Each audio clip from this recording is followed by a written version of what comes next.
Alright, so I'm going to go through the adjustments on this 2017 sole trader account as quick as I can.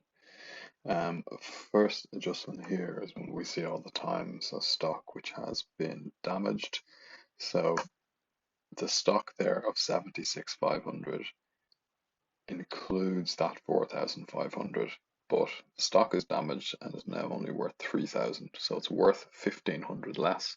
So we're going to take that 1,500 away from the 76,500. So closing stock is 76,500, and then the 4,500 take away 3,000, so that 1,500 we are going to subtract the 76,500 because that 4,500 is only worth 3,000 now, so that is 75,000. So that's the new closing stock figure. That's what's going to go into the trading account and also into the balance sheet as a current asset. Closing stock is one that you will sometimes end up adjusting a couple of times, but for now it's 75,000 and that's what we're going to do with it. And part two, this is quite a long adjustment around the disposal of an asset. So the first thing I like to do here is work out the current year's depreciation charge. So these are accounts for 2016. So the first thing I'm going to do is the 2016 depreciation charge. So you have a van which you have disposed of. So on the 31st of March, a van that cost 40,000 was traded in. So you had a van that cost 40,000. For the first 3 months of the year, you're told to depreciate at a rate of 15%.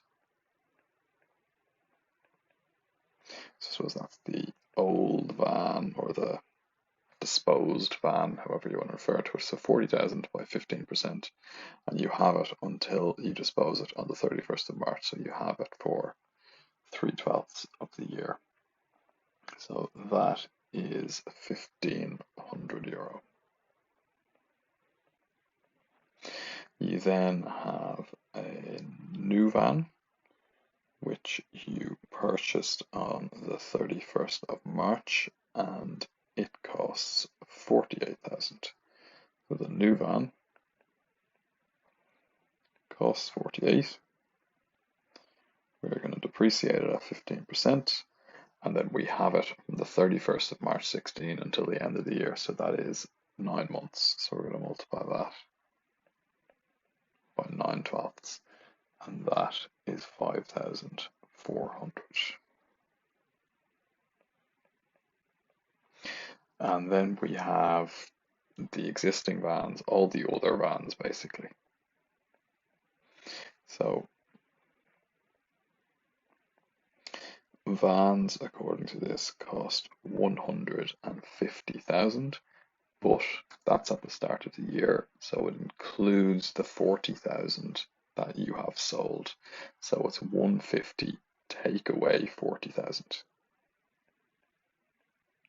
So the 150 that was there, take away the 40,000 we disposed of, because we've dealt with the depreciation of that already.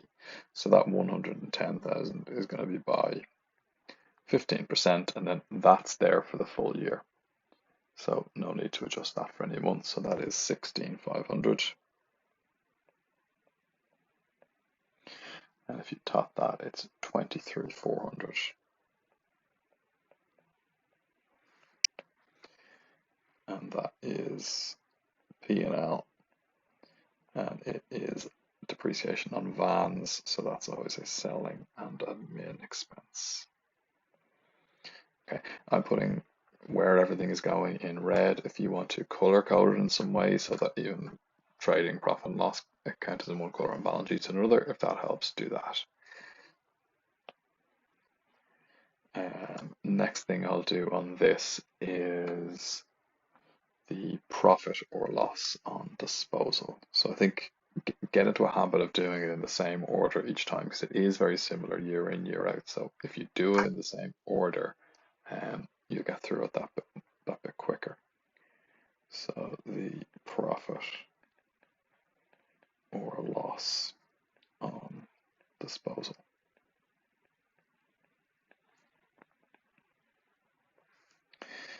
So the van cost 40 and we're getting an allowance of 18 for it. So that would seem like a big loss, but that 40,000 we have depreciated for several years. So we need to look at what's the value of the van in our accounts. So we're going to start with that 40 and we're going to take away all the depreciation that has occurred since its purchase. So cost is 40.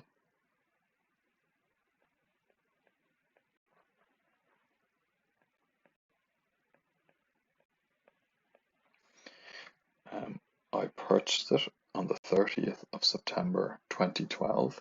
So that means I owned it for October, November, December, 3 months in 2012. So I'm going to take away 2012 depreciation. So that is 40,000 by its 15%, and then you had it for 3/12. So that is 1,500 euro.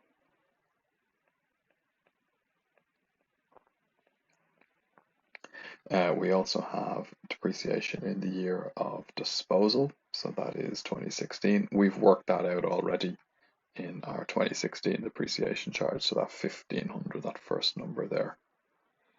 So that's the 2016 depreciation.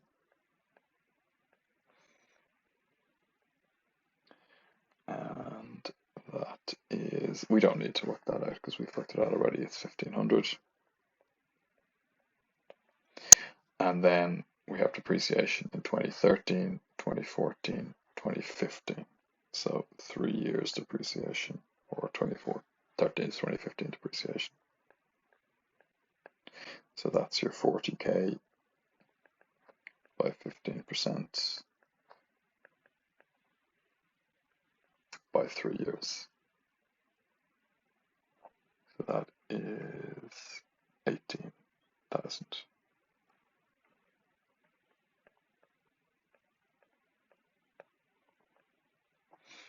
So if you take that away, you get a net book value of 19,000.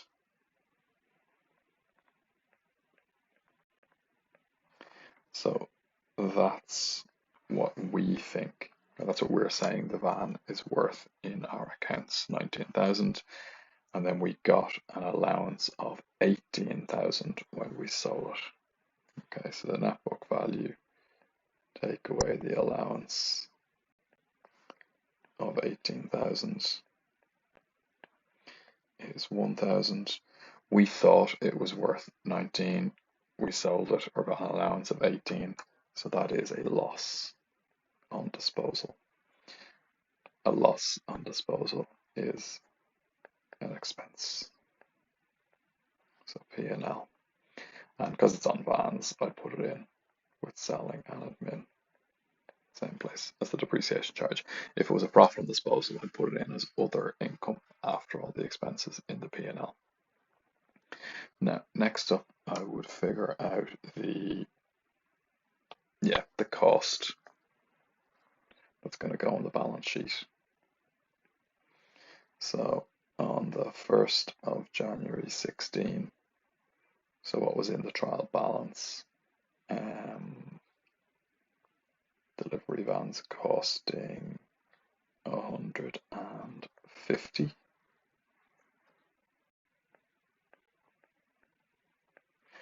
Take away disposal. So the one we disposed of is worth 40,000.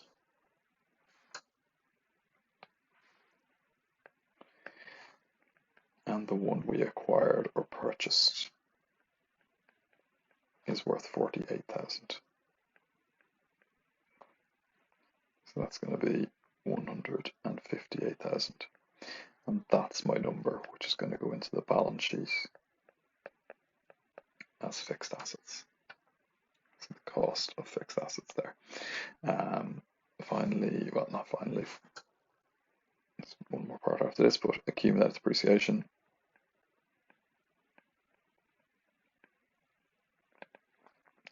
So what was there at the start before we start doing this year's depreciation charge?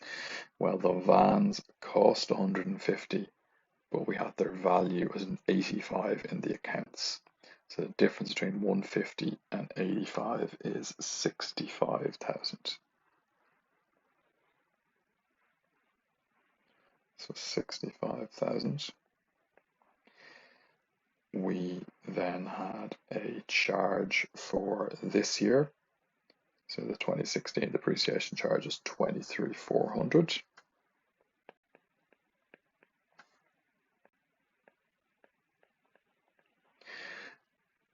But then we need to strip out or get rid of the depreciation on disposal. So we've disposed of that asset. We shouldn't still be carrying the depreciation in our accounts. We'll just make the asset values lower than they should be. So if you add those together, that's 21,000. So that's going to come out. So less the accumulated depreciation on the disposal. And that comes to 67,400. So again, that's balance sheet fixed assets. That's what's going to go in as accumulated depreciation. The final thing on this is you got a new van that cost 48 and got an allowance of 18. So the difference between that is 30,000. So you had to pay 30,000 to acquire that van. And it tells me that the check for the net amount of that transaction was put in the bank account, but incorrectly treated as purchase of trading stock. So that 30,000 check that you wrote was put in as purchases, but it's not purchases. Okay, purchases is stuff you're buying to resell. It was the purchase of a fixed asset, so it shouldn't have gone in purchases. So the final adjustment we need to make there is purchases, which in the accounts is 536,500.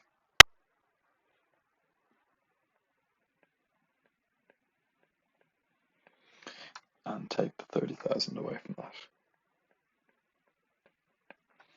So 506,500. And that's going into your trading account. Again, purchases would be another one I would just be looking at. You might need to adjust it again, so you might be starting with that figure and adjusting it again. Sometimes it sometimes gets adjusted a few times within the same question. Part 3, suspense figure arises as a result of the incorrect figure for mortgage interest and a VAT refund of €2,000 entered only in the bank account. So where is the suspense here? It's in the insurance account. So I'll just do a T account for insurance.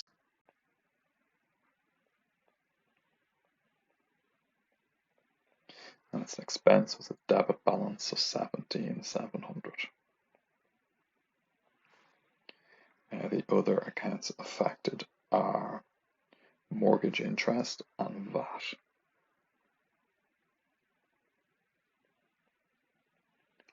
Mortgage interest paid.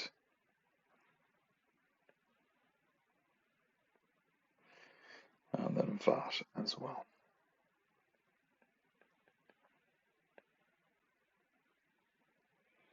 So mortgage interest paid according to the trial balance is 2,400. So these are just the amounts coming from the trial balance. VAT 6,400. So VAT can be on the debit or credit side. If it's on the debit side, there's an asset. So that is us owed money back from the revenue commissioners. It can be on the other side, that's us owing money. So what has happened here? VAT refund of 2,000 entered in the bank account. So that 6,400 there is, you are owed that amount of money. So you are owed 6,400 euro. When you get a refund of 2,000, it will reduce that 6,400. You are owed less money now. So that 6,400 euro, sorry, that 2,000 euro, that refund should be entered. So there should be a 2,000 euro there. So when you got that refund, 2,000 should have been entered on that side of the accounts, bringing that balance down to 4,400. Okay, that didn't happen. So to plug the 2,000 euro hole in the accounts on the credit side, someone made a suspense entry. Sorry, that's the wrong account. The suspense is going into the insurance account, so they would have made a suspense entry of 2,000. Let's look at the mortgage interest, and then we'll sort them all out at the end. The mortgage interest is the incorrect figure for 3 months mortgage interest. So let's figure out what 3 months should be. So we have a 6% fixed mortgage of 180,000. So 180,000 multiplied by 6%.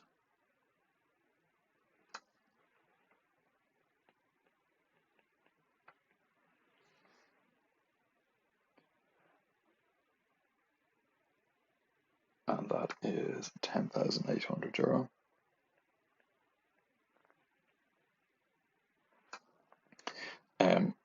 Looking ahead, yeah, adjustment 5 there is to provide for mortgage interest due. So you can nearly do the mortgage interest part of that adjustment here as well. So that's a full year's mortgage interest. There's no mention of increasing the mortgage during the year or only getting it during the year, as we often see. We seem to have that mortgage for the full year. So 10,800 euro is what should go into the P&L as so it's interest. It's kind of one of the last things subtracted in the P&L. The thing to just watch out for there is often you might get some of the interest is for a private dwelling, and you might have to make a drawings adjustment. We don't have to in these accounts. So that's 10,800. That's a full year. It is 3 months, which is on the trial balance. And they're saying 3 months mortgage interest is 2,400. So what is 10,800 multiplied by 3/12? So a quarter of that is 2,700. So that's 3 months. Okay, so that's the correct figure, is the 2,700. So just dealing with that adjustment 5 for a second, that would be subtracted from profit and loss to give you 8,100. That's the interest due. So 10,800 is the expense for the full year, 2,700 is what you have paid. So 8,100 is still owing. So that is going on the balance sheet as a current liability. To go back to the suspense one then, 3 months mortgage interest should be 2,700. The person who prepared these accounts put it in as 2,400. So there should be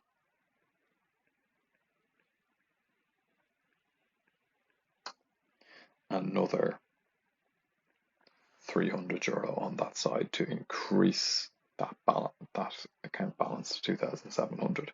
So because that 300 wasn't on the debit side of the accounts, there was a €300 hole on the debit side of the accounts. So someone made a suspense entry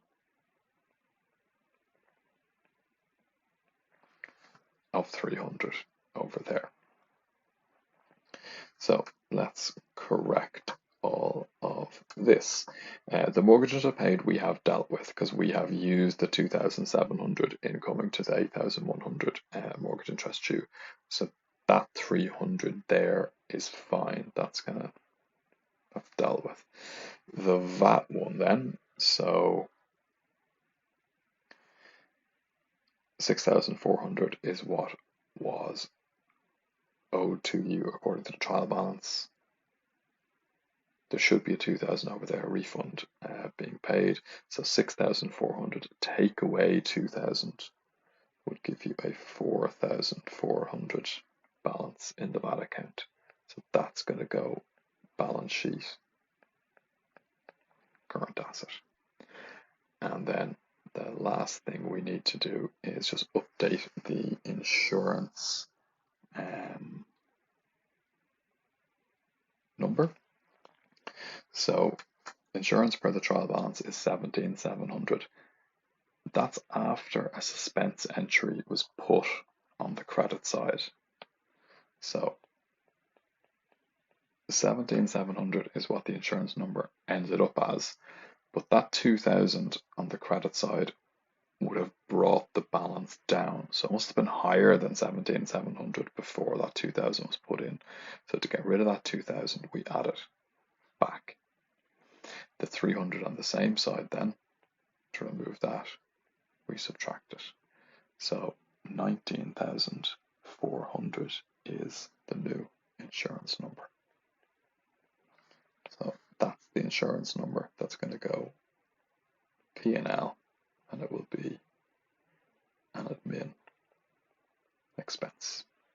Okay, so that's your suspense adjustment done. So you get suspense out of insurance, and then you correct the other two accounts. So I've gotten rid of the 2,000 and the 300 out of insurance that were shoved in there as suspense entries to balance the accounts. I've used the correct mortgage interest figure of 2,700 when doing adjustment 5 over here, so that's been corrected. And then the VAT number, instead of 6,400, I'm going to use 4,400. So I've corrected that side of the suspense. Okay, I'll pause here and do the rest of the adjustments in